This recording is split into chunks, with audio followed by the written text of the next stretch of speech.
Oxidation हो रहा है, ऑक्सीडेशन इक्विवेलेंस लगाना है करता है, क्योंकि अगर आप एक्वस लोगे।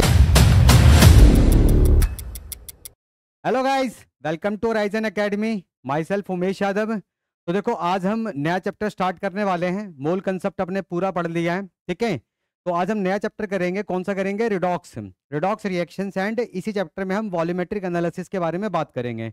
तो चैप्टर स्टार्ट करने से पहले हम इसका एक ब्रीफ इंट्रोडक्शन ले लेते हैं कि हम इस चैप्टर के अंदर कौन कौन से टॉपिक्स को कवर करने वाले हैं, ठीक है। तो स्टार्ट करते हैं। सबसे पहले तो देख लेते हैं कि यहाँ पे कौन कौन से टॉपिक्स हम इस चैप्टर में डिस्कस करेंगे। तो टॉपिक्स के बारे में बात करेंगे। तो चैप्टर की हेडिंग अब डाल देना, चैप्टर की अब हेडिंग डाल देना, redox reactions, redox reactions and volumetric analysis, and volumetric analysis.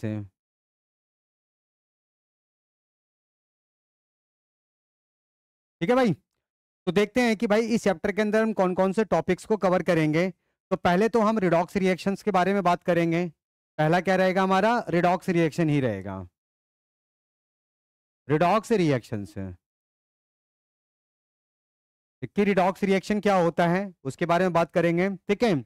अब इस रिडॉक्स रिएक्शन के अंदर देखो, मैंने इसको दो पार्ट में डिवाइड कर देता हूं। एक रिडॉक्स रिएक्शन है और दूसरा आपका वॉल्यूमेट्रिक एनालिसिस है, ठीक है।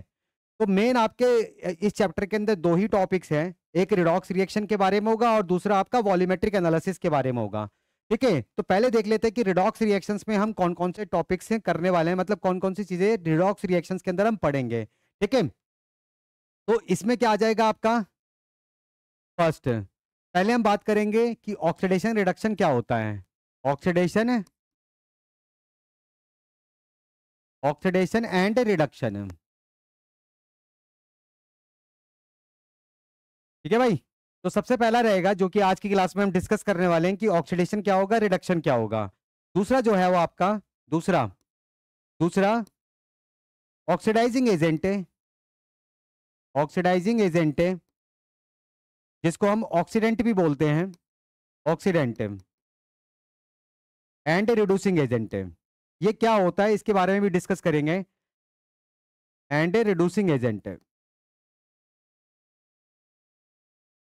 रिड्यूसिंग एजेंट, और रिड्यूसिंग एजेंट को क्या कहते हैं? एक और नाम होता है इसका रिडक्टेंट, रिडक्टेंट, ठीक है। तो आज की क्लास में तो हम यही पढ़ पाएंगे, सिर्फ ऑक्सीडेशन रिडक्शन, ठीक है। नेक्स्ट क्लास में हम करेंगे oxidising agent and reducing agent क्या होता है उसके बारे में डिस्कस करेंगे, एग्जांपल्स करेंगे, ठीक है। अगला देखो, थर्ड है आपका,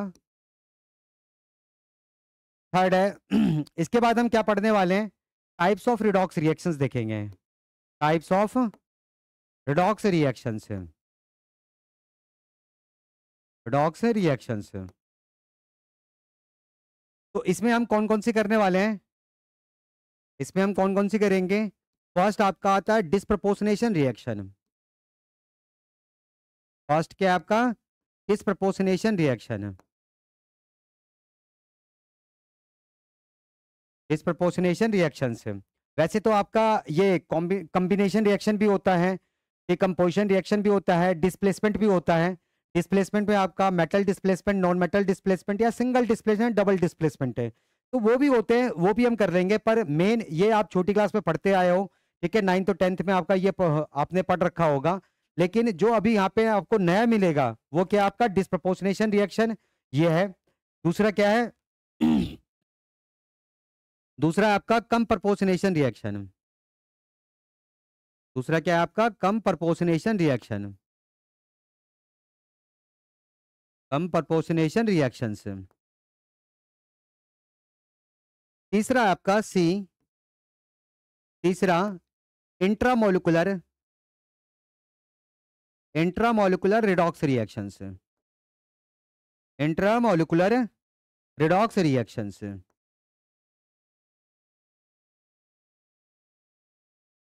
और डी करेंगे लास्ट, इंटरमोलिकुलर रिडॉक्स रिएक्शन से, इंटरमोलिकुलर रिडॉक्स रिएक्शन से। आप समझ रहे हो? तो ये आपका टाइप्स ऑफ रिडॉक्स रिएक्शंस में आ जाएगा। Disproportionation reactions, comproportionation reactions, intramolecular redox reactions, intermolecular redox reaction से। ठीक है, फिर उसके बाद हम करेंगे, फिर उसके बाद करेंगे, तो थोड़ा छोटा कर लेते हैं। फिर उसके बाद करेंगे, इसके बाद फोर्थ टॉपिक रहेगा हमारा ऑक्सीडेशन नंबर। फोर्थ हम क्या करेंगे, ऑक्सीडेशन नंबर, जिसको हम ऑक्सीडेशन स्टेट भी कहते हैं। तो oxidation number and oxidation state है। ठीक है, दोनों में वैसे बेसिक डिफरेंस होता है कि ऑक्सीडेशन नंबर जो होता है वो टोटल एटम्स के लिए होता है। अगर आप ऑक्सीडेशन नंबर पर एटम निकालते हो तो वो आपका ऑक्सीडेशन स्टेट हो जाता है। पर अगर मॉलिक्यूल में अगर एक ही एटम है तो वहाँ पे ऑक्सीडेशन नंबर और ऑक्सीडेशन स्टेट दोनों सेम ही हो जाता है। तो दोनों में इतना ज़्यादा कोई फर्क होता नहीं है। Oxidation number and oxidation state है, ऑक्सीडेशन स्टेट है। ठीक है भाई, तो इसी के अंदर आपका आएगा rules for the rules for the rules for the determination, rules for the determination of oxidation number. तो यहीं पे हम सारे रूल्स के बारे में पढ़ेंगे। ऑक्सीडेशन नंबर, जिसकी हेल्प से आप क्या करोगे, दूसरों का ऑक्सीडेशन स्टेट कैलकुलेट करोगे। ठीक है भाई, तो इसमें आपके बहुत सारे एग्जांपल्स आ जाएंगे। ये आपका फोर्थ हो गया। फिफ्थ क्या करने वाले हम, फिफ्थ इसके बाद हम करेंगे बैलेंसिंग। तो बैलेंसिंग ऑफ रिडॉक्स रिएक्शन से, बैलेंसिंग ऑफ रिडॉक्स रिएक्शन से, रिडॉक्स रिएक्शन से। तो इसमें हम दो मेथड सीखेंगे, इसमें हम दो मेथड सीखेंगे। पहला आएगा आपका oxidation number method, oxidation number method,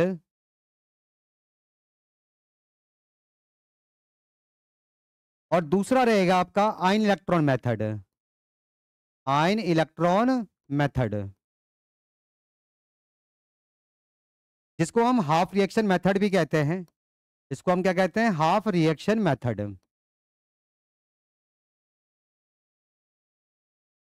half reaction method ये भी कहते हैं हम इसको। ठीक है, तो बैलेंसिंग में ये दोनों पढ़ लेंगे, दोनों तरीके से इसको बैलेंस कर लेंगे। ठीक है, तो आपका रिडॉक्स का इतना ही पार्ट है, रिडॉक्स का सिर्फ इतना ही पार्ट है। तो ये सारी चीजें हम किस में पढ़ेंगे, रिडॉक्स में पढ़ेंगे। बात समझ रहे हो? तो ये सब करने के बाद फिर हम वॉल्यूमेट्रिक एनालिसिस के ऊपर आएंगे। तो वॉल्यूमेट्रिक एनालिसिस में हम क्या क्या डिस्कस करेंगे, एक बार वो भी देख लेते हैं। ठीक है, फिर चैप्टर स्टार्ट करते हैं। तो फटाफट इसे नोट करो और फिर आगे बढ़ते हैं। नोट कर लो, कर लिया सबने नोट? चलो, अब देखो जरा वॉल्यूमेट्रिक एनालिसिस में, वॉल्यूमेट्रिक एनालिसिस में हम क्या क्या करने वाले हैं। तो सेकंड आपका रहेगा अब, क्योंकि मैंने इस चैप्टर को दो टॉपिक्स में डिवाइड कर रखा है। ठीक है, दो टॉपिक्स में, एक रिडॉक्स रिएक्शन है और एक आपका वॉल्यूमेट्रिक एनालिसिस है।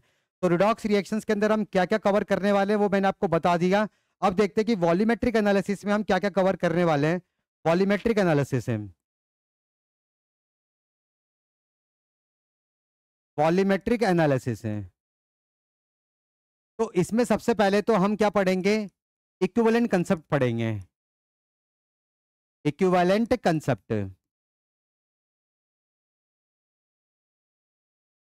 आप समझ रहे हो, इसमें हम क्या पढ़ेंगे, इक्विवेलेंट कंसेप्ट पढ़ेंगे। इसमें आप इक्विवेलेंट वेट निकालना सीखोगे कि इक्विवेलेंट वेट कैसे निकालते हैं।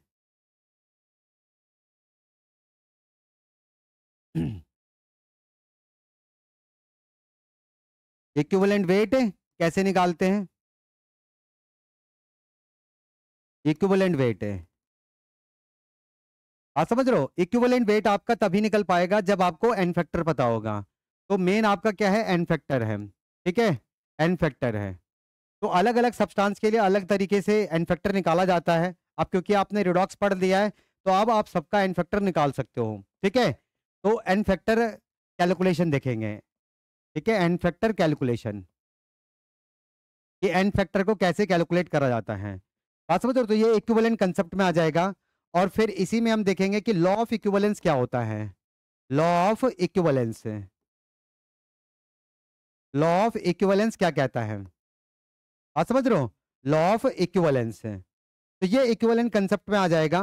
दूसरा क्या रहेगा आपका, सेकंड, सेकंड यहाँ पे सेकंड में हम क्या करेंगे, टाइट्रेशंस करेंगे। सेकंड में हम क्या करेंगे, टाइट्रेशंस है। तो मेन आपका वॉल्यूमेट्रिक एनालिसिस में क्या होता है, टाइट्रेशंस ही होते हैं। ठीक है, टाइट्रेशंस है। तो इसमें आपके 3 तरह की टाइट्रेशंस होंगे। एक सिंपल टाइट्रेशन होता है, simple titration, simple titrations. Second आपका होता है डबल टाइट्रेशन, डबल टाइट्रेशंस। और तीसरा आपका होता है बैक टाइट्रेशन, तीसरा आपका होता है बैक टाइट्रेशंस। आप समझ रहे हो? तो आपका मेन यहाँ पर कौन सा है? सिंपल टाइट्रेशंस आपका मेन है। आपका double titrations and back titration ये ना तो जेई मेन में आता है ना तो नीट में आता है, ठीक है ना, जेई एडवांस में ही आता है आपका ये double titration and back titration. तो आपका सिर्फ क्या आता है? सिंपल टाइट्रेशन आता है। तो सिंपल टाइट्रेशन में आपको क्या मिलेगा? एसिड बेस की टाइट्रेशन मिलेगा, एसिड बेस टाइट्रेशन से, एसिड बेस टाइट्रेशन से। अब एसिड बेस टाइट्रेशन आपके 4 तरह की होती हैं, कोई सा भी हो सकता है, वो डिपेंड करता है कि आप किस तरह का एसिड बेस लेके आ रहे हो। जैसे आपका क्या हो जाएगा? स्ट्रॉन्ग एसिड स्ट्रॉन्ग बेस की टाइट्रेशन हो जाएगा, या फिर आपका स्ट्रॉन्ग एसिड वीक बेस का टाइट्रेशन हो जाएगा, या फिर आपका वीक एसिड स्ट्रॉन्ग बेस का टाइट्रेशन हो जाएगा, और लास्ट आपका जब एसिड और बेस दोनों ही वीक हों, ठीक है, उसका टाइट्रेशन हो जाएगा। तो 4 तरह के टाइट्रेशन हो सकते हैं इसमें। तो एसिड बेस टाइट्रेशन है, ठीक है। और आपको इसमें क्या करना है? वही लॉ ऑफ इक्विवेलेंस लगाना है। अब लॉ ऑफ इक्विवेलेंस क्या कहता है जब हम पढ़ेंगे तो इसके बारे में डिस्कस करेंगे, ठीक है। तो एसिड बेस्ड टाइट्रेशन आ जाएगा। दूसरा आपका इसमें होता है रिडॉक्स टाइट्रेशन से, रिडॉक्स टाइट्रेशन से, ठीक है। दूसरा क्या होता है आपका? रिडॉक्स टाइट्रेशन होता है, ठीक है। रिडॉक्स टाइट्रेशन में आपका, रिडॉक्स टाइट्रेशन में इसमें इसको यहां लिख देता हूं। रिडॉक्स टाइट्रेशन में कौन कौन से आ जाएंगे आपके? आइडियोमेट्री, आइडियोमेट्रिक टाइट्रेशन, और दूसरा आपका है आइडोमेट्री टाइट्रेशन, आइडोमेट्री टाइट्रेशन से। आप समझ रहे हो? तो रिडॉक्स टाइट्रेशंस में आपके ये आ जाते हैं। वैसे और भी कर सकते हो, और भी आप टाइट्रेशंस कर सकते हो, मेन आपका यही है आइडियोमेट्रिक टाइट्रेशन एंड आइडोमेट्रिक टाइट्रेशन, ठीक है। हम और भी टाइट्रेशंस करेंगे, रिडॉक्स के जो रिएक्शंस होती हैं आप उसमें भी टाइट्रेशन कर सकते हो। जैसे ऑक्जेलिक एसिड का मोर सॉल्ट के साथ होता है, तो आप किसी के साथ भी टाइट्रेट कर सकते हो रिडॉक्स में, ठीक है ना, कर सकते हो आप। तो रिडॉक्स टाइट्रेशन हो गया, ठीक है। और भी होते हैं इसके अंदर, आपका प्रिसिपिटेशन होता है, कॉम्प्लेक्सोमेट्री होता है, पर वो इतना इंपॉर्टेंट नहीं है, ठीक है ना, बस इतना ही करेंगे आपका। बात समझ रहे हो? तो वॉल्यूमेट्रिक एनालिसिस में हम ये टॉपिक से कवर करेंगे। तो रिडॉक्स हमारा हो गया कि उसमें कौन कौन से टॉपिक्स को हम डिस्कस करेंगे, वॉल्यूमेट्रिक एनालिसिस में कौन कौन से टॉपिक्स को डिस्कस करेंगे। तो हमने इस चैप्टर का एक ब्रीफ इंट्रोडक्शन ले लिया है, ठीक है। तो जब हम चैप्टर स्टार्ट करेंगे तो इन सारी चीजों का ध्यान रखेंगे कि हम इस टॉपिक को कवर करेंगे। बात समझ रहे हो? ठीक है। तो फटाफट इसे नोट करो, फिर चैप्टर स्टार्ट करते हैं। रिडॉक्स के बारे में सबसे पहले बात करेंगे, क्योंकि पहले रिडॉक्स पढ़ेंगे फिर उसके बाद वॉल्यूमेट्रिक एनालिसिस करेंगे। तो पहले रिडॉक्स रिएक्शन देखते हैं, रिडॉक्स रिएक्शन होता क्या है, ठीक है। तो इतना नोट करो, फिर चैप्टर स्टार्ट करते हैं। कर लिया भाई सबने? चलो, तो आप चैप्टर स्टार्ट करते हैं। तो अब हेडिंग डाल देना, अब हेडिंग डाल देना रिडॉक्स रिएक्शंस है। तो पहले हम रिडॉक्स रिएक्शंस के बारे में बात करेंगे। रिडॉक्स रिएक्शंस है, रिडॉक्स रिएक्शंस क्या होता है? तो देखो इधर तो रिडॉक्स रिएक्शन क्या होता है? अगर आप इसके नाम को ध्यान से देखोगे तो इसके नाम से ही आपको पता लग जाएगा कि रिडॉक्स रिएक्शन क्या होता है। इसका नाम ही आप बता रहा है कि भाई मैं रिडॉक्स, मैं ये होता हूं, ठीक है। तो रिडॉक्स रिएक्शन का मतलब क्या होता है? देखो, अगर आप रेड को देखोगे, रेड, रेड का मतलब क्या होता है? रिडक्शन। रेड का मतलब क्या होता है? रिडक्शन। और ऑक्स का मतलब क्या होता है? ऑक्सीडेशन है। ऑक्स का मतलब क्या होता है? ऑक्सीडेशन। तो ऐसी केमिकल रिएक्शन से जहां पे आपका ऑक्सीडेशन और रिडक्शन है दोनों एक साथ साइमल्टेनियसली टेक्स प्लेस होता है, मतलब एक सब्सटेंस ऑक्सीडाइज कर रहा है मतलब उसका ऑक्सीडेशन हो रहा है, और दूसरे सब्सटेंस का रिडक्शन हो रहा है, ठीक है। तो इस तरह की केमिकल रिएक्शंस को हम क्या कहते हैं? रिडॉक्स रिएक्शंस कहते हैं। बात समझ रहे हो? तो इसकी डेफिनेशन क्या हो जाएगी? Those chemical reactions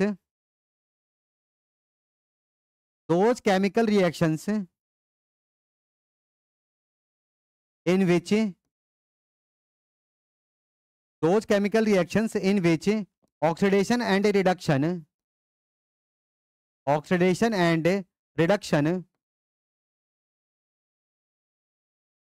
reduction takes place takes place simultaneously takes place simultaneously. तो जिस केमिकल रिएक्शन के अंदर ऑक्सीडेशन रिडक्शन दोनों एक साथ होता हो, तो उस तरह की केमिकल रिएक्शंस को हम क्या कहते हैं? रिडॉक्स रिएक्शंस कहते हैं। बात समझ रहे हो? ठीक है। फॉर एग्जांपल जैसे कि देखो जरा, फॉर एग्जांपल जैसे आपका मैग्नीज ऑक्साइड प्लस में 4HCl, इसके साथ ये रिएक्शन करता है, क्या बनाता है आपका? MnCl2 प्लस में Cl2 प्लस में 2H2O। ठीक है, हाइड्रोजन कितने? चार चार। रिएक्शन बैलेंस होनी चाहिए, रिएक्शन बैलेंस कर रखी है। एक मैग्नीज है, दो ऑक्सीजन है, चार क्लोरीन है, चार हाइड्रोजन है, रिएक्शन बैलेंस है। ठीक है। तो यहाँ पे अगर ध्यान से इसको देखोगे आप, यहाँ पे देखो ध्यान से, अगर आपको थोड़ा बहुत ऑक्सीडेशन स्टेट निकालना आता है तो देख सकते हो एक बार, वैसे तो आगे हम इस चैप्टर में डिस्कस करेंगे ही। तो यहाँ पे मैग्नीज जो है वो +4 के ऑक्सीडेशन स्टेट पर है। ठीक है, और +4 से कहाँ जा रहा है? +2 पे जा रहा है। ठीक है, क्लोरीन जो है यहाँ पे -1 के ऑक्सीडेशन स्टेट पे है, और यहाँ पे देखो क्लोरीन जो है वो अपनी फ्री स्टेट में, और जब भी कोई अपने फ्री स्टेट में होता है तो उसका ऑक्सीडेशन स्टेट क्या होता है? 0 होता है। ठीक है, तो मैग्नीज जो है वो +4 से +2 पे जा रहा है, तो ये क्या हो रहा है? डिक्रीज इन ऑक्सीडेशन नंबर हो रहा है। तो जब भी आपका डिक्रीज इन ऑक्सीडेशन नंबर होता है, ऑक्सीडेशन स्टेट अगर आपका डिक्रीज कर रहा है, तो हम क्या कहते हैं? वो रिड्यूस कर रहा है, उसका रिडक्शन हो रहा है। ठीक है, तो ये क्या कर रहा है? आपका रिडक्शन कर रहा है। ये क्या कर रहा है? आपका रिडक्शन है। ठीक है, अब यहाँ पे क्लोरीन देखो जरा, क्लोरीन -1 से कहाँ जा रहा है? 0 पे जा रहा है। तो यहाँ पे इंक्रीज इन ऑक्सीडेशन नंबर हो रहा है, मतलब ऑक्सीडेशन हो रहा है, ऑक्सीडेशन है। ठीक है, तो MnO2 जो है वो क्या कर रहा है? रिड्यूस कर रहा है, उसका रिडक्शन हो रहा है, जबकि यहाँ पे क्लोरीन का क्या हो रहा है? ऑक्सीडेशन हो रहा है। ठीक है ना, इसका रिडक्शन है, इसका ऑक्सीडेशन है। तो ऐसी केमिकल रिएक्शन जहाँ पे ऑक्सीडेशन रिडक्शन दोनों एक साथ होता हो, तो इस तरह की केमिकल रिएक्शंस को हम क्या कहते हैं? रिडॉक्स रिएक्शंस कहते हैं। तो ये आपका क्या रिडॉक्स रिएक्शन है? तो रिडॉक्स रिएक्शन आपका मॉलिक्यूलर फॉर्म में भी हो सकता है और आयनिक फॉर्म में भी हो सकता है। तो यहाँ पे आपको इस रिएक्शन के अंदर कोई आयन नजर नहीं आ रहा है, तो ये क्या आपका मॉलिक्यूलर फॉर्म है? ये क्या आपका मॉलिक्यूलर फॉर्म है? आप समझ रहे हो? ये क्या आपका मॉलिक्यूलर फॉर्म है। ठीक है भाई, आप इसे आयनिक फॉर्म में भी कन्वर्ट कर सकते हो। भाई रिडॉक्स रिएक्शंस आपकी आयनिक फॉर्म में भी होती हैं। ठीक है, जब आयनिक फॉर्म दे रखा होता है तो आपको मीडियम भी दे रखा होगा, एसिडिक मीडियम या फिर बेसिक मीडियम। अगर नहीं कहता है तो आप पता भी लगा सकते हो। जैसे एसिडिक मीडियम के लिए आप चेक करो कि H प्रोटीवाइन है या नहीं है। अगर कोई एसिड होगा तो H प्रोटीवाइन मिल जाएगा, तो एसिडिक मीडियम हो जाएगा। ठीक है, अगर कोई बेस प्रेजेंट होगा, जैसे OH नेगेटिव आइन बेसिक है, OH नेगेटिव आइन अगर वो प्रेजेंट है तो आप कहोगे कि भाई बेसिक है। ठीक है, सॉल्यूशन कैसा? बेसिक है। तो एसिडिक मीडियम और आपका बेसिक मीडियम। ठीक है, तो आयनिक रिएक्शन में होता है, मॉलिक्यूलर रिएक्शन के केस में हमें मीडियम की जरूरत नहीं होती है। एसिडिक मीडियम, बेसिक मीडियम यहाँ जरूरत नहीं होती है, वो वहीं पे काम करता है। ठीक है ना, आयनिक रिएक्शन। तो इसी को बना लेते हैं जरा आयनिक रिएक्शन में। तो आयनिक रिएक्शन इसका क्या हो जाएगा? इसका आयनिक रिएक्शन क्या हो जाएगा? MnO2। इसको तो मैं आयन में कन्वर्ट नहीं कर पाऊंगा, इसको ऐसे छोड़ दूंगा। हाँ, इसको कन्वर्ट कर सकता हूँ, तो इसको क्या लिखूंगा? 4H पॉजिटिव प्लस में 4Cl नेगेटिव है। ठीक है, गिव्स टू, हाँ इसको तोड़ सकता हूँ, Mn2 पॉजिटिव प्लस में 2Cl नेगेटिव है। ठीक है, 2Cl नेगेटिव आप इसको तोड़ नहीं पाओगे। ठीक है ना, Cl2 रहने दोगे, Cl2 और वाटर ऐसे ही रहेगा आपका। तो ये क्या आपका आयनिक फॉर्म रिएक्शन है। ठीक है ना, यहाँ पे आपकी इस रिएक्शन के अंदर, इस रिडॉक्स रिएक्शन के अंदर आपका क्या है? आयंस प्रेजेंट है, तो ये आयनिक फॉर्म है। ये क्या आपका आयनिक फॉर्म है। तो रिडॉक्स रिएक्शन आपका मॉलिक्यूलर फॉर्म में भी हो सकता है और आयनिक फॉर्म में भी हो सकता है। तो जब आपको आयनिक फॉर्म देगा तो यहाँ पे मस्ट है कि आपका मीडियम जरूर देगा, एसिडिक मीडियम या बेसिक मीडियम। मॉलिक्यूलर रिएक्शन के केस में हमें मीडियम की जरूरत नहीं होती है, यहीं पे मीडियम की जरूरत होती है, एसिडिक मीडियम या बेसिक मीडियम। समझ रहे हो? ठीक है, फिर उसके बेसिस पे हम इसको बैलेंस करते हैं। इतनी बात सबको समझ में आ गई है? ठीक है, तो नोट करो और फिर इसके बात करते हैं ऑक्सीडेशन एंड रिडक्शन। ऑक्सीडेशन क्या होता है, रिडक्शन क्या होता है, कैसे पता लगेगा कि कौन सा सब्सटेंस ऑक्सीडाइज करेगा और कौन सा सब्सटेंस रिड्यूस करेगा। ठीक है, फटाफट इसे नोट करो, फिर आगे बढ़ते हैं। करो इसे, कर लिया भाई सबने? चलो, तो पहले बात करेंगे कि भाई ऑक्सीडेशन क्या होता है। ऑक्सीडेशन, ऑक्सीडेशन देखो जरा,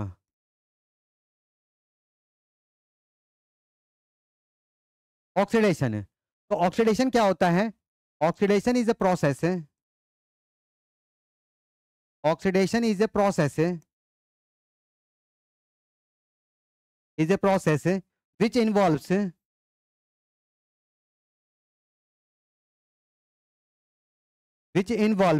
addition of oxygen.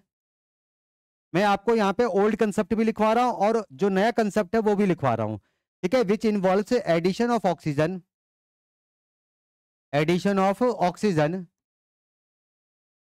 Removal of hydrogen, ठीक है। नेक्स्ट आपका एडिशन ऑफ नॉन मेटल, या फिर आप इलेक्ट्रोनेगेटिव एलिमेंट का एडिशन भी बोल सकते हो, ठीक है। ब्रैकेट में लिख लेना addition of electronegative element,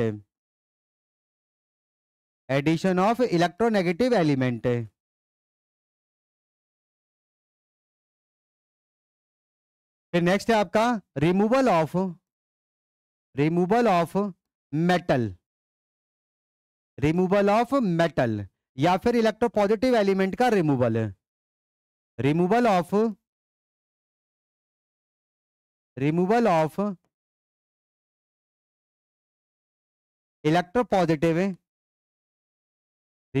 electropositive element, ठीक है भाई। तो ये सारे क्या आपके ओल्ड कंसेप्ट है जो कि आपने छोटी क्लास में पढ़ रखा है, ठीक है। तो इस बेसिस पे भी आप ऑक्सीडेशन बता सकते हो, पर हमें इसकी इतनी यहाँ पे खास जरूरत होती नहीं है। यहाँ पे अभी हमें मॉडर्न कंसेप्ट की ही जरूरत होती है, ठीक है। तो वो भी लिख लो कॉमा करके, कॉमा। आगे नेक्स्ट है आपका लॉस ऑफ इलेक्ट्रॉन्स।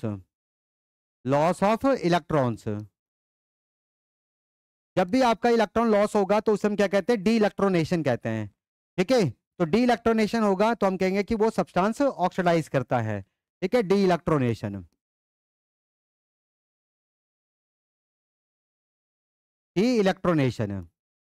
ठीक है भाई। तो ये डी इलेक्ट्रोनेशन हो गया। लास्ट आपका ऑक्सीडेशन नंबर कंसेप्ट के बेसिस पर, तो इंक्रीज इन ऑक्सीडेशन नंबर होना चाहिए, इंक्रीज इन ऑक्सीडेशन नंबर, आप समझ रहे हो। तो ये आपके कुछ तरीके हैं जिससे आप ये पता लगा सकते हो कि कौन सा सब्सटेंस आपका ऑक्सीडाइज कर रहा है, ठीक है।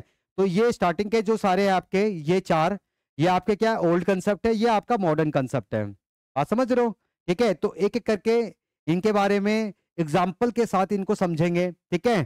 तो पहले मैं यहाँ पर क्या करता हूँ, ओल्ड कंसेप्ट आपको एक्सप्लेन कर देता हूँ कि ओल्ड कंसेप्ट के बेसिस पर ऑक्सीडेशन आप कैसे पता लगाओगे, ठीक है ना। तो ओल्ड कंसेप्ट है, तो आप हेडिंग डाल देना यहाँ पे नीचे, ओल्ड कंसेप्ट, ठीक है भाई, ओल्ड कंसेप्ट है। तो पहला ओल्ड कंसेप्ट क्या है, एडिशन ऑफ ऑक्सीजन। पहला ओल्ड कंसेप्ट क्या है, एडिशन ऑफ ऑक्सीजन। जब भी आपका कोई सब्सटेंस रिएक्शन के अंदर, जब भी किसी रिएक्शन के अंदर कोई सब्सटेंस ऑक्सीजन को ऐड करता है, उसमें ऑक्सीजन का एडिशन होता है, तो हम कहेंगे कि वो सब्सटेंस क्या कर रहा है, ऑक्सीडाइज कर रहा है, ठीक है। जैसे फॉर एग्जांपल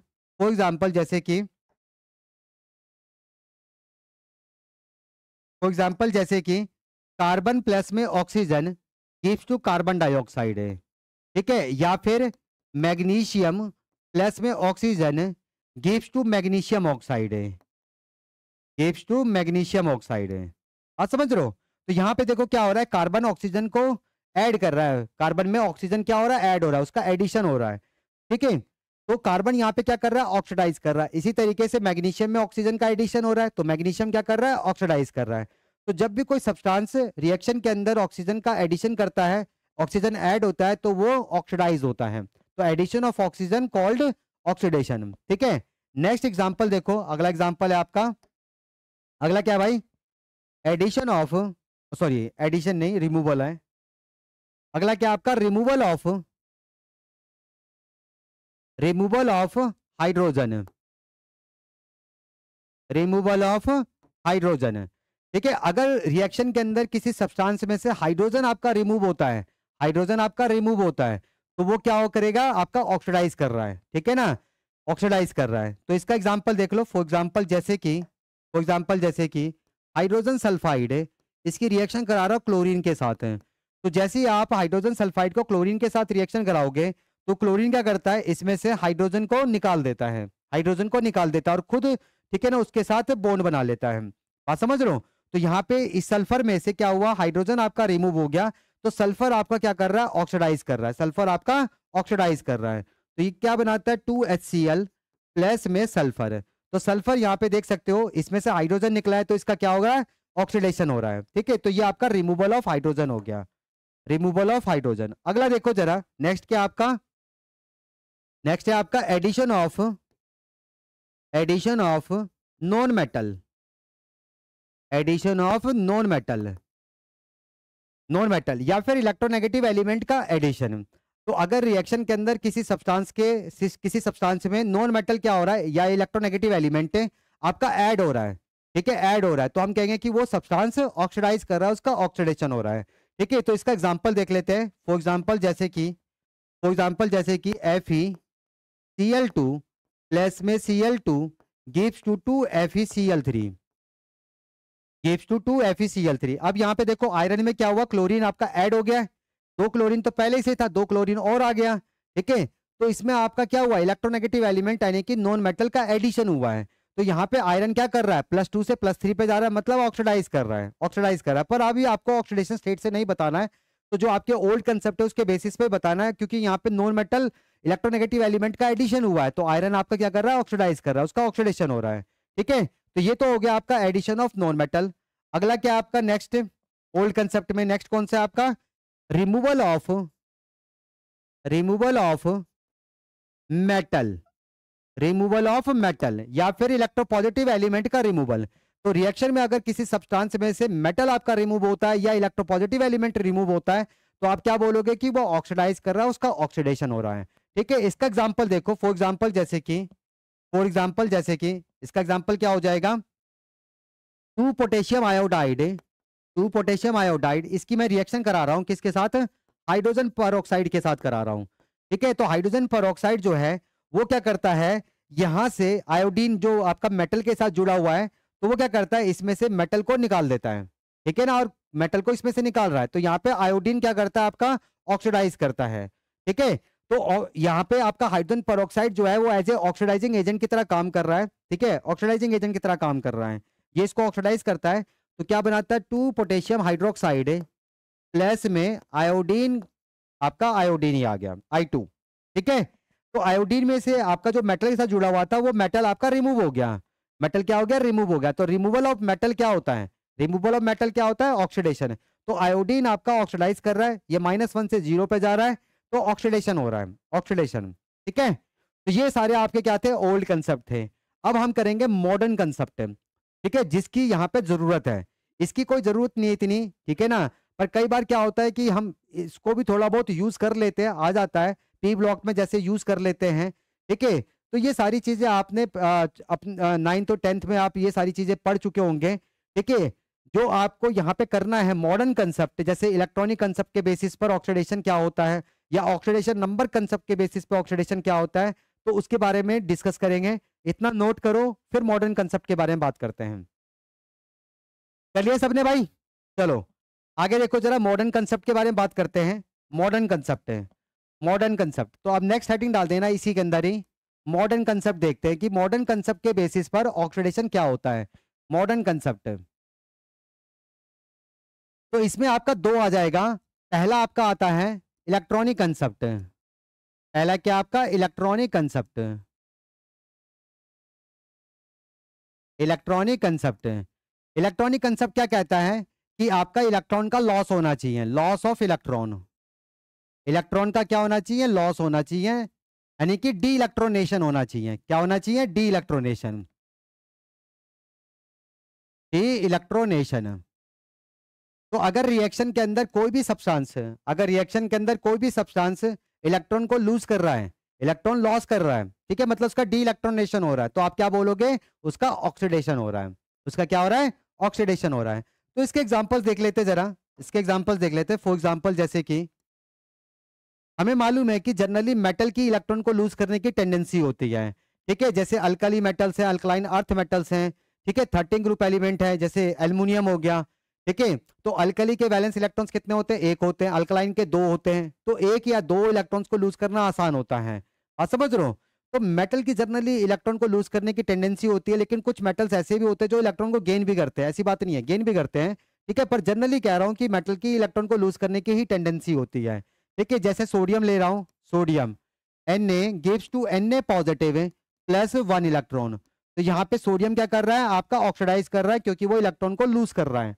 तो लॉस ऑफ इलेक्ट्रॉन ऑलवेज क्या होता है? ऑक्सीडेशन होता है। ठीक है, इसी तरीके से आपका Mg gives to Mg2 positive Mg2 positive plus में 2 इलेक्ट्रॉन्स। ठीक है, एल्युमिनियम देखो जरा, Al gives to Al3 positive Al3 positive plus में 3 इलेक्ट्रॉन्स। आप समझ रहे हो? ऐसे आपका कुछ आयंस के देख लो जरा, आयंस के, जैसे कि आपका हो गया Fe2 positive Fe2 positive gives to Fe3 positive. अब इसमें से क्या कर रहे हो? दो इलेक्ट्रॉन्स आप ऑलरेडी निकाल चुके हो, दो इलेक्ट्रॉन्स आप ऑलरेडी निकाल चुके हो, आप एक और इलेक्ट्रॉन निकाल रहे हो। तो ये +2 से +3 में कन्वर्ट हो जाएगा, +1 इलेक्ट्रॉन। तो लॉस ऑफ इलेक्ट्रॉन क्या हो जाएगा? ऑक्सीडेशन। तो Fe2 पॉजिटिव यहाँ पे ऑक्सीडाइज कर रहा है। ठीक है, इसी तरीके से आपका Mn2 positive Mn2 positive converts into Mn4 positive +2 electrons.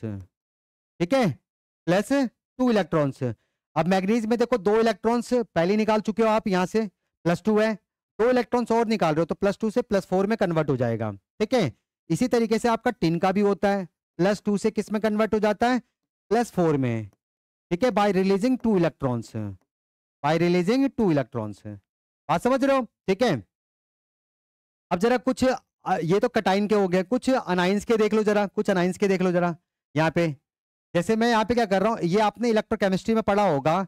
Electrochemistry में आपको पता ही है कि हम क्या करते हैं, जो हमारे इलेक्ट्रोलाइट्स होते हैं उनकी इलेक्ट्रोलाइसिस करते हैं, और दो मेटल की रॉड्स होती हैं, उसमें एक कैथोड और एक एनोड। ठीक है, वहां पे आपका कैथोड नेगेटिव होता है और एनोड आपका पॉजिटिव होता है। कैथोड पे ऑलवेज क्या होता है? आपका रिडक्शन होता है, और एनोड पे ऑलवेज क्या होता है? आपका ऑक्सीडेशन होता है। ठीक है, तो एनोड पे कौन सा आयन जाके डिपॉजिट करता है? तो देखो, आपको मालूम है कि opposite charges attract each other. अब एनोड पॉजिटिव है, तो आपका जो अनाइन होता है वही एनोड पे जाके ऑक्सीडाइज करता है। ठीक है ना, तो ऑक्सीडाइज करेगा तो इलेक्ट्रॉन प्रोड्यूस करेगा। तो ये इलेक्ट्रोकेमिस्ट्री वाली रिएक्शन है। ठीक है ना, इलेक्ट्रोकेमिस्ट्री वाली रिएक्शन है, तो वो देख लेते हैं। तो क्लोराइड आयन जो है वो एनोड पे जाता है और फिर ऑक्सीडाइज करता है। तो दो क्लोराइड आयन ले लेता हूं, दो chloride ion gives to chlorine plus में 2 इलेक्ट्रॉन्स। ऐसी आपका OH नेगेटिव का होता है, तो 4OH negative 4OH negative gives to 4OH plus में 4 इलेक्ट्रॉन्स प्रोड्यूस करता है। और ये जो 4OH होता है, इसको हम किस तरीके से लिखते हैं? इसको ऐसे लिखते हैं, 2H2O प्लस में ऑक्सीजन गैस है। मतलब एनोड पे आपका यहाँ पे क्लोरीन गैस प्रोड्यूस हो जाता है, यहाँ पे आपका एनोड पे ऑक्सीजन गैस प्रोड्यूस हो जाता है। ठीक है, इसी तरीके से आप सल्फेट का भी कर सकते हो, पर सल्फेट जनरली जाता नहीं है। ठीक है ना, पर मैं वो अगर जाएगा, अगर जा रहा है, तो वो किस में कन्वर्ट होता है वो देख लेते हैं। ठीक है ना, तो SO4 2 नेगेटिव है, SO4 2 नेगेटिव 2 ले लेता हूं। ठीक है, तो ये क्या करता है? दो इलेक्ट्रॉन्स को लूज करता है, दो इलेक्ट्रॉन्स को लूज करता है। तो H2O8 2 नेगेटिव प्लस में 2 इलेक्ट्रॉन्स प्रोड्यूस कर रहा है। ठीक है, तो सल्फेट आयन कन्वर्ट होता है किसके अंदर? आपका ये आपका है पर ऑक्सी डाइसल्फेट आयन, पर ऑक्सी डाइसल्फेट आयन में कन्वर्ट हो जाता है। बात समझ रहे हो? ये इलेक्ट्रोकेमिस्ट्री वाली है, पर मैं वही फिर से कह देता हूँ, ये आपका नहीं जाता है, एनोड पे ऑक्सीडाइज नहीं करता है। क्योंकि अगर आप एक्वस लोगे तो फिर वहां पर क्या होगा? आपका हाइड्रोक्सिल आयन भी प्रेजेंट होगा। तो हम देखेंगे कि यहाँ पर इन दोनों अनाइन में से किसका ऑक्सीडेशन पोटेंशियल ज्यादा है? जिसका ऑक्सीडेशन पोटेंशियल ज्यादा है वही एनोड पे जाके ऑक्सीडाइज करता है। ठीक है, तो उसका ज्यादा होता है, वो जाके ऑक्सीडाइज कर जाएगा, तो ये तो ऑक्सीडाइज करेगा ही नहीं। ठीक है ना, तो मैं बस वैसे वैसे ही लिख रहा हूँ बस। ठीक है ना, ये हो गया आपका। अब जरा एक बार हाइड्रोजन पेरोक्साइड का देख लेते हैं। हाइड्रोजन पेरोक्साइड का देखो जरा, हाइड्रोजन पेरोक्साइड है। और फिर पर मैग्नेट का भी देख लेते हैं, मैग्नेट का भी देख लेते हैं, उसका भी चेक कर लेते हैं एक बार। तो देखो जरा, MnO4 2 नेगेटिव है, ये आपका मैग्नेट आयन होता है। MnO4 2 negative converts into MnO4 single negative permanganate ion by releasing 1 electron. एक इलेक्ट्रॉन ये लूज कर रहा है, तो देखो चार्ज आपका -2 से -1 में जा रहा है, +6 से +7 में जा रहा है, ठीक है, ऑक्सीडेशन है। ठीक है, इसी तरीके से आपका एक कॉम्प्लेक्स ले लेता हूं, FeCN, FeCN whole 6 4 negative gives to FeCN, FeCN whole 6 3 negative by releasing 1 electron, by releasing 1 electron. ठीक है ना, 3 नेगेटिव यहाँ पे आएगा, 3 नेगेटिव बाय रिलीजिंग 1 इलेक्ट्रॉन। ठीक है, तो ये +2 से +3 में जा रहा है, तो ऑक्सीडेशन हो रहा है। बात समझ रहे हो, ये सब क्या है, ऑक्सीडेशन है। हाइड्रोजन पेरोक्साइड का देखना है, वो भी देख लो। देखो हाइड्रोजन पेरोक्साइड जब ऑक्सीडाइज करता है, ऑक्सीडाइज करता है मतलब जब एज ए रिड्यूसिंग एजेंट की तरह काम करता है, तो वो ऑक्सीजन में ऑक्सीडाइज करता है, ऑक्सीजन गैस में कह रहा हूँ। ठीक है ना, क्योंकि हाइड्रोजन पेरोक्साइड दोनों तरीके से काम करता है, जो ऑक्सीडाइजिंग एजेंट भी है और रिड्यूसिंग एजेंट भी है। ठीक है, तो जब hydrogen peroxide as a reducing agent की तरह काम करता है, तो फिर ये खुद क्या करता है, ऑक्सीडाइज होता है। तो ये खुद किस में ऑक्सीडाइज करता है, आपका ये ऑक्सीजन गैस में, ऑक्सीजन में ऑक्सीडाइज करता है। ठीक है ना, तो hydrogen peroxide converts into 2H positive plus में O2 प्लस में 2 इलेक्ट्रॉन्स। तो जब ये एज ए रिड्यूसिंग एजेंट की तरह काम करता है, जब ये एज ए रिड्यूसिंग एजेंट की तरह काम करता है, तो इसका खुद का क्या होता है, ऑक्सीडेशन होता है। और जब ये ऑक्सीडाइज करेगा तो ये किस में कन्वर्ट होता है, O2 में कन्वर्ट होता है, मतलब -1 से 0 पे जाता है, तो इसका ऑक्सीडेशन होता है। आप समझ रहे हो, तो इलेक्ट्रॉनिक कंसेप्ट के बेसिस पर आपके ये सारे एग्जांपल्स हैं। ठीक है, आई होप इन सारे एग्जांपल से आपको ये सारी चीजें क्लियर हुई होंगी। ठीक है ना, तो इसे नोट करो, फिर अगला कंसेप्ट देखते हैं, क्योंकि मॉडर्न कंसेप्ट में हम दो चीजें पढ़ने वाले हैं, एक तो इलेक्ट्रॉनिक कंसेप्ट और दूसरा आपका ऑक्सीडेशन नंबर कंसेप्ट है। ठीक है ना, क्योंकि जब आपको रिडॉक्स रिएक्शन देता है, तो वहां पे आपको बैलेंसिंग, खासकर बैलेंसिंग वाली जो रिडॉक्स रिएक्शन होती है, वहां पे इलेक्ट्रॉन्स नहीं होते हैं। हाफ रिएक्शन में आपको इलेक्ट्रॉन्स मिलते हैं, लेकिन बैलेंसिंग रिडॉक्स रिएक्शन में कभी भी आपको इलेक्ट्रॉन्स नहीं मिलेगा। तो आपको पता कैसे चलेगा कि कौन इलेक्ट्रॉन लूज कर रहा है, कौन इलेक्ट्रॉन गेन कर रहा है, या कितने इलेक्ट्रॉन्स का इन्वॉल्वमेंट है, तो बैलेंसिंग से पता ही लगता है, हाफ रिएक्शन करके। ठीक है ना, बात समझ रहे हो, लेकिन देख के तो नहीं पता लगेगा। आप सिंपल है कि आप क्या करो, वहां पे उनका ऑक्सीडेशन स्टेट निकालो, आप देखो कि उसका ऑक्सीडेशन स्टेट बढ़ रहा है कि कम हो रहा है। अगर ऑक्सीडेशन स्टेट बढ़ रहा है तो आपका हो गया ऑक्सीडाइज हो रहा है, अगर डिक्रीज हो रहा है तो फिर वो क्या कर रहा है, रिड्यूस कर रहा है। आप समझ रहे हो, उसका रिडक्शन हो रहा है। तो दूसरा कंसेप्ट देख लेते हैं एक बार, इसे फटाफट नोट करो, फिर उसके बारे में बात करते हैं।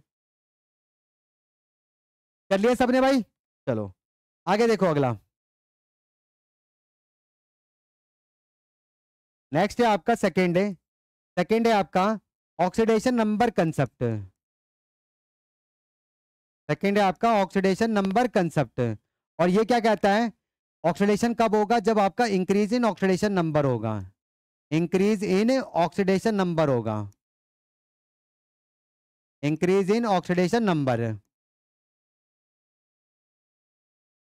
आप समझ रहे हो, यानी कि पॉजिटिव चार्ज क्या होगा, आपका बढ़ेगा, और नेगेटिव चार्ज क्या होगा, आपका डिक्रीज होगा, क्योंकि नेगेटिव जितना कम होता है वो उतना ही ज्यादा होता है। तो पॉजिटिव बढ़ना चाहिए, नेगेटिव क्या होना चाहिए, कम होना चाहिए, तभी आपका इंक्रीज इन ऑक्सीडेशन नंबर होगा। और जब भी आपका इंक्रीज इन ऑक्सीडेशन नंबर होता है, तो वो सब्सटेंस क्या करता है, ऑक्सीडाइज करता है। तो इसको जरा एग्जाम्पल से समझ लेते हैं, एग्जाम्पल से समझ लेते हैं। वो एग्जाम्पल देखो, जैसे कि वो एग्जाम्पल जैसे कि आपका Fe2 पॉजिटिव है कन्वर्ट्स इनटू Fe3 पॉजिटिव है। ठीक है भाई, देखो +2 से +3 पे जा रहा है, ऑक्सीडाइज कर रहा है। ठीक है, इसी तरीके से Sn2 पॉजिटिव है कन्वर्ट्स इनटू Sn4 पॉजिटिव है, तो +2 से +4 में जा रहा है, ऑक्सीडेशन है। इसी तरीके से आप देखो Mn2 पॉजिटिव है कन्वर्ट्स इनटू Mn4 पॉजिटिव है, तो ऑक्सीडेशन हो रहा है। इंक्रीज इन ऑक्सीडेशन नंबर हमेशा क्या होता है, ऑक्सीडेशन होता है। बात समझ रहे हो, अब यहाँ पे देखो Cl नेगेटिव है, Cl नेगेटिव है गिव्स टू Cl2। तो यहाँ पे देखो जरा, ये -1 से कहाँ पे जा रहा है, 0 पे जा रहा है, -1 से 0 पे। ठीक है, तो -1 से 0 पे जा रहा है, तो इंक्रीज ही तो हो रहा है। ठीक है भाई, 0 बड़ा है तो इंक्रीज इन ऑक्सीडेशन नंबर क्या होता है, ऑक्सीडेशन होता है। बात समझ रहे हो, तो ये आपका ऑक्सीडाइज कर रहा है। ऐसे ही आप ये वाला देखो MnO4 2 नेगेटिव है गिव्स टू MnO4 नेगेटिव है। ठीक है, तो यहाँ पे आपको इसका ऑक्सीडेशन स्टेट निकालना पड़ेगा। ये +6 पे है और ये आपका +7 पे है, तो +6 से +7 पे जा रहा है, तो इंक्रीज इन ऑक्सीडेशन नंबर, तो ये क्या हो रहा है, आपका ऑक्सीडेशन हो रहा है। ठीक है, FeCN whole 6 4 negative gives to FeCN whole 6 3 negative है। ठीक है, तो यहाँ पे देखो आयरन का ऑक्सीडेशन स्टेट +2 है, कैसे निकालते हैं वो अभी हम आगे सीख लेंगे। ठीक है, वैसे जिसका निकालना होता है इसका आप x मान लो। जब ऑक्सीजन ऑक्साइड में होता है तो हर एक ऑक्सीजन पे -2 का चार्ज होता है। ठीक है, -2 का ऑक्सीडेशन स्टेट होता है, पर ऑक्साइड में -1, सुपर ऑक्साइड में -1/2, ओजोनाइड में -1/3 होता है। बात समझ रहे हो? तो इस तरीके से निकाल सकते हो। कॉम्प्लेक्स में यहाँ पे ये आपका साइनाइड क्या है, लिगेंड है, अनायनिक लिगेंड है, तो इस पूरे पे चार्ज कितना होता है, -1 होता है। तो x माइनस में 6 इज इक्वल टू -4, तो आपका x कितना आ जाएगा, +2, और यहाँ पे कितना आएगा, ये +3 आएगा। तो +2 से +3 पे जा रहा है, तो इंक्रीज इन ऑक्सीडेशन नंबर क्या होता है, आपका ऑक्सीडेशन होता है। बात समझ रहे हो? तो जब भी आपका ऑक्सीडेशन नंबर बढ़ेगा तो आप क्या बोलोगे, वो सब्सटेंस ऑक्सीडाइज कर रहा है, उसका ऑक्सीडेशन हो रहा है। ठीक है, तो ये सारे तरीके थे जिसकी हेल्प से आप ये पता लगा सकते हो कि सब्सटेंस का ऑक्सीडेशन होगा या नहीं होगा। ठीक है, तो ये सारे तरीके हैं जिसमें आपका मॉडर्न कंसेप्ट सबसे ज्यादा इंपॉर्टेंट है, इलेक्ट्रॉनिक कंसेप्ट एंड आपका ऑक्सीडेशन नंबर कंसेप्ट है। इसमें भी आपका सबसे ज्यादा इंपॉर्टेंट कौन सा है, ऑक्सीडेशन नंबर कंसेप्ट सबसे ज्यादा इंपॉर्टेंट है। ठीक है, फटाफट इसे नोट करो और फिर आते हैं आपका रिडक्शन पे। ठीक है, रिडक्शन पे रिडक्शन देख लेते हैं कि वो क्या होता है। ठीक है, तो इसे नोट करो फिर करते आगे। कर लिया भाई सबने? हो गया भाई सबका? चलो अब नेक्स्ट हेडिंग डाल देना रिडक्शन, नेक्स्ट हेडिंग डाल देना रिडक्शन। नेक्स्ट है आपका रिडक्शन। तो भाई रिडक्शन क्या होता है, reduction is a process, reduction is a process, reduction is a process विच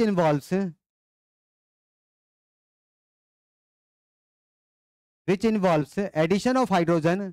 मतलब जो चीजें आपने ऑक्सीडेशन में पढ़ी थी वो क्या हो जाएगा, रिडक्शन में उल्टा हो जाएगा। क्योंकि अगर आप मान लो कोई सब्सटेंस इधर से ऑक्सीडाइज कर रहा है तो उल्टी साइड से उसका रिडक्शन हो रहा है।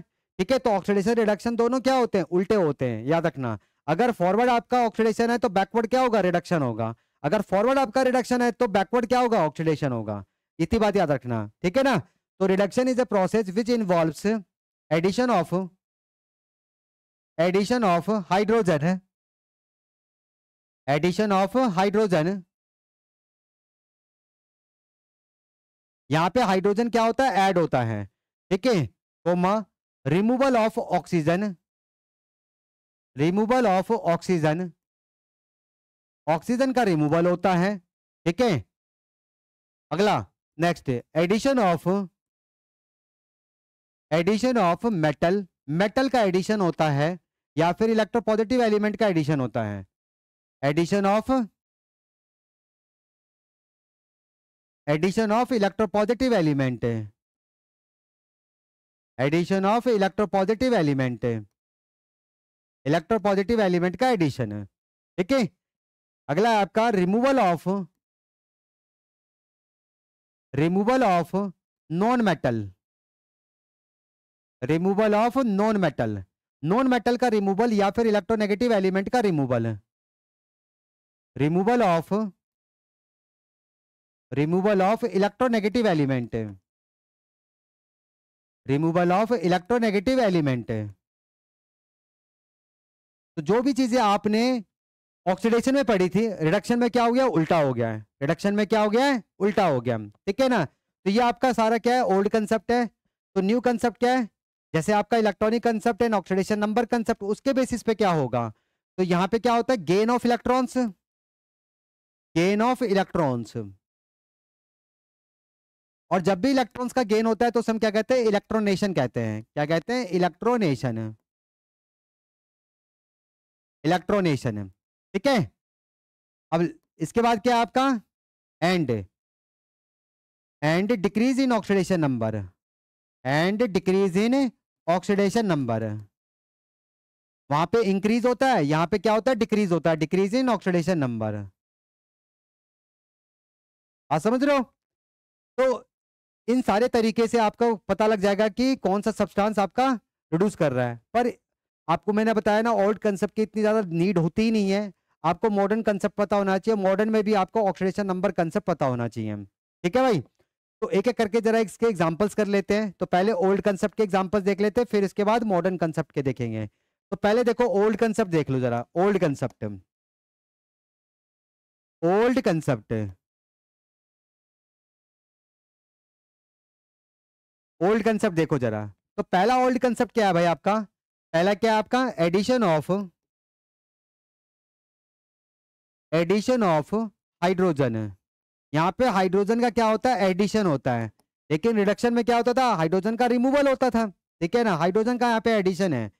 तो इसका एग्जांपल क्या हो जाएगा? जैसे H2 गैस प्लस में Cl2 gas gives to 2HCl gas है। तो देख सकते हो यहाँ पर क्लोरीन के अंदर क्या हो रहा है? हाइड्रोजन ऐड कर रहा है। क्लोरीन में आपका हाइड्रोजन ऐड हो रहा है, तो ये क्लोरीन यहाँ पे क्या कर रहा है? आपका रिड्यूस कर रहा है। ठीक है ना? क्योंकि एडिशन ऑफ हाइड्रोजन क्या होता है आपका? रिडक्शन होता है। ठीक है, तो यहाँ पे क्या हो रहा है? आपका रिडक्शन हो रहा है। ठीक है, एडिशन ऑफ हाइड्रोजन। नेक्स्ट है आपका removal of removal of oxygen. Removal of oxygen, oxygen का अगर रिमूवल होगा तो फिर वो क्या करेगा? रिड्यूस करेगा। इसमें मेटलर्जी की रिएक्शन आती है, मेटलर्जी वाली। जैसे क्यूप्रिक ऑक्साइड है प्लस में carbon, carbon as a reducing agent की तरह काम करता है। क्यूप्रिक ऑक्साइड में से कॉपर को रिप्लेस कर देता है, मतलब यहाँ पे ऑक्सीजन को हटा देता है। तो ऑक्सीजन का अगर रिमूवल हो रहा है तो कॉपर यहाँ पे क्या करेगा? कॉपर यहाँ पे रिड्यूस कर रहा है, कॉपर का रिडक्शन होता है। ठीक है, तो gives to carbon monoxide plus में कॉपर, प्लस में कॉपर, तो ये आपको मिल जाएगा। तो ये रिमूवल ऑफ ऑक्सीजन है। नेक्स्ट है आपका एडिशन ऑफ मेटल। यहाँ पे क्या होता है? मेटल का एडिशन होता है या फिर इलेक्ट्रोपॉजिटिव एलिमेंट का एडिशन होता है। ठीक है, मेटल का एडिशन है। इसका एग्जांपल देख लो। फॉर एग्जांपल जैसे कि HgCl2, ये आपका मरकुरी क्लोराइड है, इसमें मैं मरकरी को ऐड कर रहा हूँ। इसको ऐड कर रहा हूँ मरकरी को, तो क्या मिल जाएगा आपको? मरकरस क्लोराइड मिल जाएगा। मरकरस क्लोराइड है, Hg2Cl2 मरकरस क्लोराइड है। तो अब देखो यहाँ पर इसमें मरकुरी क्लोराइड में मरकरी ऐड हो रहा है, तो मरकरी यहाँ पे क्या कर रहा है आपका? रिड्यूस कर रहा है, रिड्यूस कर रहा है। क्योंकि मेटल का जब एडिशन होता है तो क्या होता है? रिडक्शन होता है। तो यहाँ पे ये रिड्यूस कर रहा है। ठीक है, नेक्स्ट है आपका removal of non metal. Removal of non metal, non metal का रिमूवल या फिर इलेक्ट्रोनेगेटिव एलिमेंट का रिमूवल, इलेक्ट्रोनेगेटिव एलिमेंट का रिमूवल। ठीक है, तो इसका एग्जांपल क्या हो जाएगा? जैसे फॉर एग्जांपल 2FeCl3 प्लस में hydrogen sulphide gives to 2FeCl2 plus में 2HCl प्लस में सल्फर। ठीक है भाई, तो इसमें देखो जरा, आपका इसमें आयरन FeCl3 में से इसमें क्या हो गया? आपका हेलोजन निकल गया है। ठीक है ना? हेलोजन मतलब क्लोरीन निकल गया, नॉन मेटल निकल गया है। तो रिमूवल ऑफ नॉन मेटल क्या होता है? आपका रिडक्शन होता है। रिमूवल ऑफ नॉन मेटल क्या होता है? रिडक्शन। तो यहाँ पे ये क्या कर रहा है? रिड्यूस कर रहा है। यहाँ पे क्या कर रहा है? ये रिड्यूस कर रहा है। बात समझ रहे हो? और इसके अंदर क्या हो रहा है? यहाँ पे आपका हाइड्रोजन ऐड हो रहा है।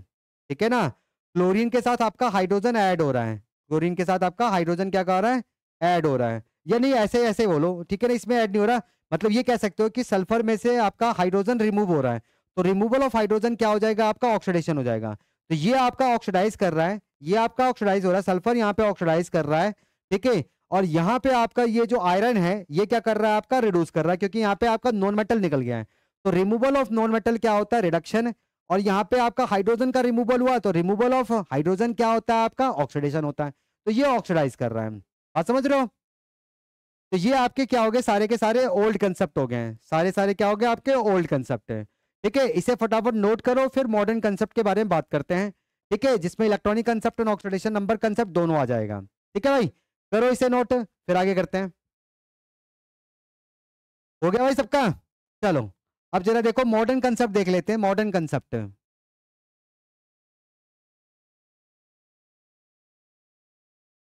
मॉडर्न कंसेप्ट में सबसे पहला कौन सा है? Electronic concept. इलेक्ट्रॉनिक कंसेप्ट, और इलेक्ट्रॉनिक कंसेप्ट क्या कहता है?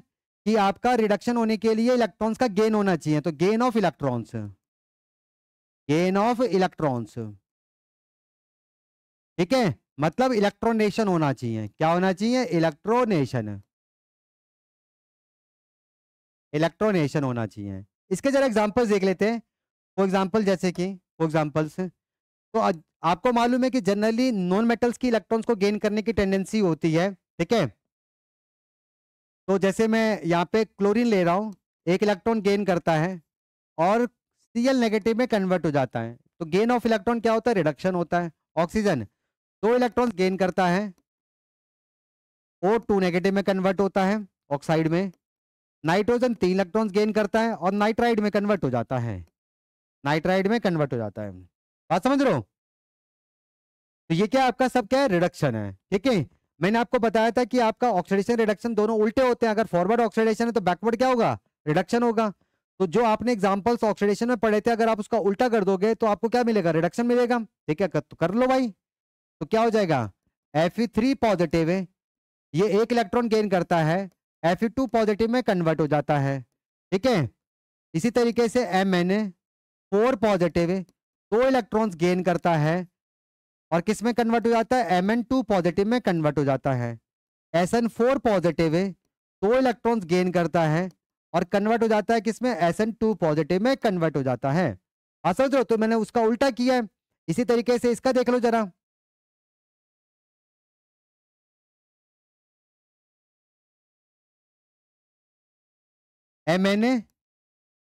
MnO4 नेगेटिव है, एक इलेक्ट्रॉन गेन करता है, किसमें कन्वर्ट हो जाता है? MnO4 2 नेगेटिव में कन्वर्ट हो जाता है। +7 से +6 है, ठीक है। पर मैग्नेटाइन कन्वर्ट इनटू मैग्नेटाइन है। ये हो गया।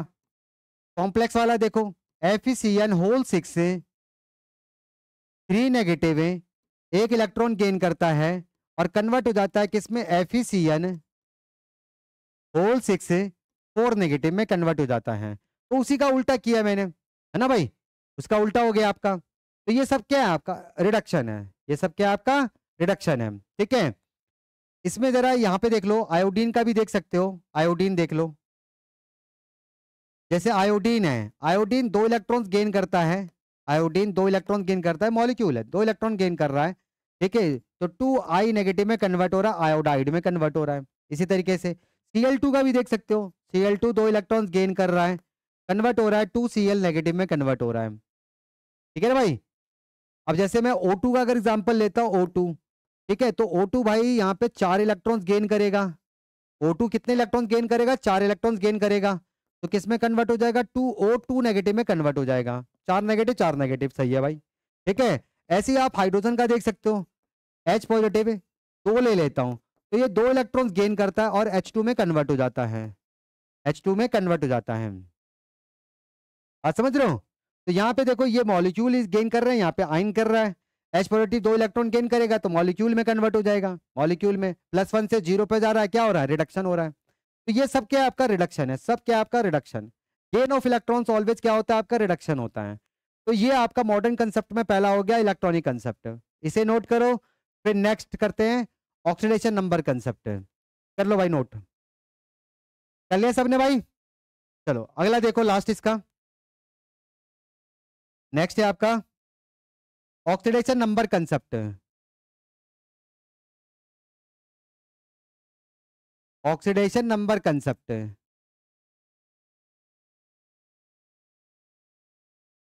अगर इसमें देखो, इसमें एग्जांपल और भी ले सकते हो आप, हाइड्रोजन पेरोक्साइड का भी ले सकते हो भाई, ठीक है ना। जैसे वहां पे रिड्यूसिंग एजेंट की तरह काम करता है, तो वो ऑक्सीडाइज करता है किसके अंदर? ऑक्सीजन में। लेकिन जब आपका हाइड्रोजन पेरोक्साइड है, हाइड्रोजन पेरोक्साइड है, ठीक है ना, रिड्यूसिंग एजेंट की तरह वहां पे काम कर रहा है। यहाँ पे क्या करेगा? जब हाइड्रोजन पेरोक्साइड आपका ऑक्सीडाइजिंग एजेंट की तरह काम करता है, तो खुद क्या करता है? रिड्यूस करता है, खुद यहाँ पे रिड्यूस होता है। तो वाला एग्जाम्पल भी ले सकते हो, इंपॉर्टेंट है, ठीक है। H2O2 प्लस में 2H पॉजिटिव है, 2H पॉजिटिव है, गिव्स टू 2H2O, इसमें इलेक्ट्रॉन्स गेन करेगा ये। 2H पॉजिटिव प्लस में 2 इलेक्ट्रॉन्स गेन करता है और कन्वर्ट होता है वाटर में। आप समझ रहे हो? तो जब आपका hydrogen peroxide as a oxidising agent की तरह काम करता है, तो ये खुद रिड्यूस होता है। और जब ये खुद रिड्यूस होता है तो ये -1 से -2 पे जाता है, मतलब वाटर में कन्वर्ट होता है। वहां पे ऑक्सीजन में कन्वर्ट होता है, क्योंकि वहां पे एज ए रिड्यूसिंग एजेंट की तरह काम कर रहा है। और जब रिड्यूसिंग एजेंट की तरह काम करेगा तो ऑक्सीडाइज करेगा किसमें? ऑक्सीजन में। लेकिन जब ऑक्सीडाइजिंग एजेंट की तरह काम करता है तो ये खुद क्या करता है, रिड्यूस करता है। और किस में इसका रिडक्शन होता है, वाटर में इसका रिडक्शन होता है, वाटर में इसका रिडक्शन होता है। तो ये वाला एग्जाम्पल भी कर लेना, नोट कर लो इसे फटाफट है, ठीक है ना, ये वाला एग्जाम्पल भी ले लो। आगे देखो जरा, ऑक्सीडेशन नंबर कंसेप्ट देखते हैं। ऑक्सीडेशन नंबर कंसेप्ट के बेसिस पे क्या होता है, रिडक्शन क्या होगा आपका, तो डिक्रीज इन ऑक्सीडेशन नंबर होना चाहिए। क्या होना चाहिए, decrease in oxidation number, decrease in oxidation number. मतलब आपका पॉजिटिव चार्ज क्या होना चाहिए, डिक्रीज करना चाहिए, और नेगेटिव चार्ज क्या होना चाहिए, आपका बढ़ना चाहिए। क्योंकि नेगेटिव चार्ज जैसे जैसे बढ़ता जाएगा वो कम होता जाएगा, ठीक है। तो पॉजिटिव चार्ज कम होना चाहिए और नेगेटिव चार्ज बढ़ना चाहिए। बात समझ रहे हो। तो डिक्रीज इन ऑक्सीडेशन नंबर क्या होता है, रिडक्शन होता है। इसके एग्जाम्पल्स देख लो जरा, इसके एग्जाम्पल देख लो। फॉर एग्जाम्पल जैसे कि, फॉर एग्जाम्पल जैसे कि Fe3 positive converts into Fe2 positive है, ये हो गया आपका। फिर आपका Mn4 पॉजिटिव है कन्वर्ट्स इनटू Mn2 पॉजिटिव है, Sn4 पॉजिटिव है कन्वर्ट्स इनटू Sn2 पॉजिटिव है। तो यहाँ पे देखो आयरन +3 से +2 में जा रहा है, डिक्रीज हो रहा है। ये +4 से +2 में डिक्रीज है, +4 से +2 में डिक्रीज। तो डिक्रीज इन ऑक्सीडेशन नंबर क्या होता है, रिडक्शन होता है, ठीक है। इसी तरीके से इसका देखो MnO4 नेगेटिव है गिव्स टू MnO4 2 नेगेटिव है। यहाँ पे ये +7 पे है और ये +6 पे है। तो +7 से +6 पे जा रहा है, decrease in oxidation number, reduction है। कॉम्प्लेक्स वाला मैंने आपको बताया था, FeCN होल 6 4 3 नेगेटिव, यहाँ पे 3 नेगेटिव आएगा, 3 negative gives to FeCN whole 6 4 negative है। तो यहाँ पे देखो ये +3 से +2 पे जा रहा है, तो decrease in oxidation number, reduction होता है। आप समझ रहे हो, डिक्रीज इन ऑक्सीडेशन नंबर क्या होता है, रिडक्शन होता है, ठीक है भाई। तो ये था आपका ऑक्सीडेशन रिडक्शन। तो आज की क्लास में हम सिर्फ ऑक्सीडेशन रिडक्शन के बारे में डिस्कस करेंगे, ठीक है। बस आज की क्लास में इतना ही कर रहे हैं, तो मिलते हैं फिर नेक्स्ट क्लास में। Good bye. आयुष बंद कर दियो भाई।